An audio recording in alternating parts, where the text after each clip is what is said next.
is the good news of God's love for? Today's reading is Galatians chapter 3, verses 1 through 14. And as I'm reading this text, one question I'm asking is, what would it be like to have heard Paul write this for the first time? As this letter was being read out loud, how would those who are listening respond? What feelings would it elicit or trigger for them? And what Paul is challenging them to think about is about how wide and expansive the good news of God's love is. The people he's challenging them to consider are the Gentiles, the people they consider to be beyond the reach of the promise, outside the boundary lines.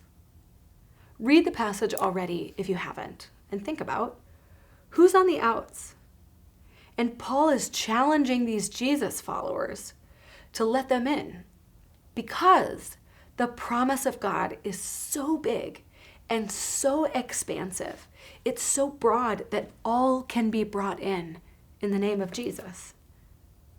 My question for you today is this: who do you think is outside the limits, beyond the reach of the good news of God's love? When you picture God's family, the good news of Jesus about who he loves and how much he loves us, who in your imagination, you probably didn't put them there on purpose, but just who lingers out there on the margins? Is it people who live in different places, people who speak differently than you, people who look different than you look? I might even challenge us to say, is it people who don't go to church?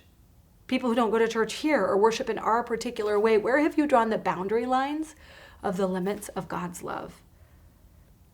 What I think the early audience would hear as Paul's letter is read is a challenge to push the boundary limits of God's love far beyond where we have placed them. That there is more room for people at Jesus' table. And our job is not to put up the fence, but to open the doors to let people in. And I have to imagine that might have felt threatening to the early hearers. It's comfortable to draw the boundary lines close around us, to imagine that we and those like us are in, and those we don't like, those others, are somehow out. But that is not the promise given to Abraham, and it was not the covenant fulfilled in Jesus. The boundary lines are wide because the arms of Jesus are wide. He says, come. And it's our response. It's their response. It's your response. It's my response. It's everyone's response about whether we will say yes. He's already said yes. The boundary lines are wide. Let's not get in the way. Let's not put up the fence too narrow. The arms of Jesus are open, and we should be echoing his voice saying, yes, there is room for you too.